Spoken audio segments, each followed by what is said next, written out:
Faut que je me réveille. Je vais me réveiller. Alors quoi de mieux qu'un peu de musique pour se réveiller, pour réveiller nos sens.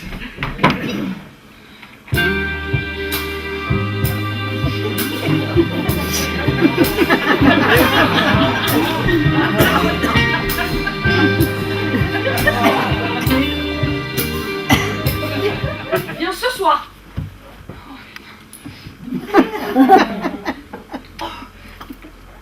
Hein? Si, je suis très heureuse.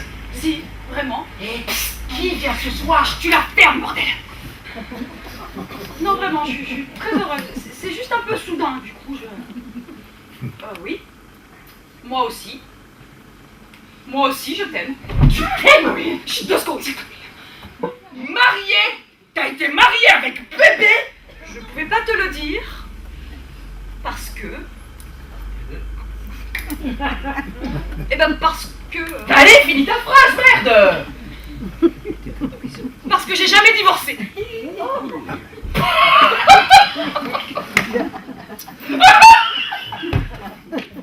Jusqu'au 28 janvier, le Café-Théâtre Le Zèbre d'Arcachon vous propose une nouvelle comédie, Le mari de ma femme de David Fenouil. Sur scène, retrouvez un trio explosif qui vous emmènera dans un tourbillon de quiproquos et de situations délirantes. On va faire ça pour toi aussi, hein. Pour nous.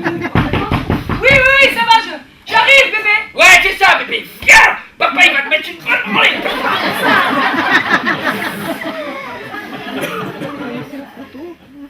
Donc moi je joue le rôle de France qui est mariée depuis 10 ans avec Victor, qui mène une petite vie tranquille, très agréable, voilà, dans un appartement très coquet. Et ce soir ils vont fêter leurs 10 ans de mariage, donc Victor a préparé une très très belle surprise à sa femme, mais ce qui se passe c'est qu'elle lui en a préparé une encore plus grosse, et l'arrivée de Antonio va nous générer une très très bonne soirée. Je joue le rôle de Victor, le second mari de France du coup, qui est prof de yoga, plutôt calme, un peu peureux et qui essaye toujours de se défiler. Et il va faire la rencontre d'Antonio, qui est son pendant maléfique. Parce que voilà, je vais le laisser se présenter pour vous en dire plus sur ce personnage. Voilà, donc moi je suis effectivement Antonio dans la pièce, Sicilien, truand notoire, meurtrier, mais ça n'a jamais été prouvé. Et du coup je sors de prison et bien entendu la première chose qui me tarde c'est de retrouver ma femme. Pour des raisons fallacieuses, bien entendu, et je vais avoir l'énorme surprise de faire la connaissance de son colocataire, qui va avoir une petite particularité qui va beaucoup me plaire dans cette pièce. Merci mon ami de t'être aussi bien occupé de ma scrofa pendant mon absence. Pas de rien, c'est normal, hein. Mais c'est quoi, scrofa? Scrofa, c'est moi. Ça veut dire truie en italien. Comme c'est mignon. Scrofa, truie en italien. Mais dis donc, on en apprend tous les jours, hein. Donc Antonio est italien. Non, sicilien. Ouais, donc italien, moi. Non, sicilien. Antonio tient beaucoup à ses origines. Il pourrait tuer pour elle. Et ben pas pour la Sicile. Alors Antonio, comment se sont passées tes vacances? Oui, les photos de nous et de notre mariage que tu as généreusement étalées dans toute la maison, là. Pardonne-moi mon romantisme, hein, mais il y a à peine 20 minutes, je croyais que t'étais encore ma femme.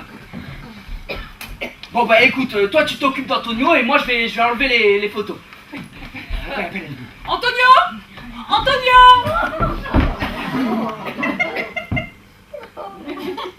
C'est marrant, mais quand on vous voit comme ça, là, avec votre physique atypique, on pourrait se dire que vous êtes ce genre de type, dur à cuire, émotionnellement clivé, prêt à vous sauter à la gorge à la moindre...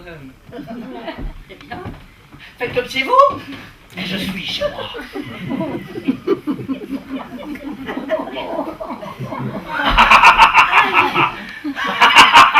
Je te taquine. Je crois que je commence à l'apprécier, le Victor. Moi aussi, je vous aime beaucoup. Je le hais, ce sale type. Non mais pour qui je prends, Cancon? Et toi, ne me dis surtout pas de me calmer. J'ai rien dit. Ouais, et ben tu fais bien, parce que je vais me la faire, cette grosse portée. Alors essaie pas de me retenir. Bah je viens pas. Oui, ben tu devrais, parce qu'il va me déglinguer. Non mais qu'est-ce qu'il t'a pris d'épouser un psychopathe?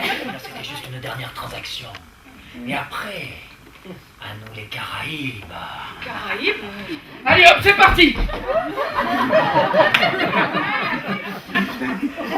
Je veux savoir ce que vous faites avec ces valises. Quelles valises? Celles qui sont dans le prolongement de vos bras. Ces valises-là? Eh ben je fais ce qu'on fait généralement avec des valises. Partez. Eh ben oui, je pars. J'en ai bien peur. J'avoue, je suis soulagé, vous voyez. Parce que ça m'aura ennuyé de devoir vous virer.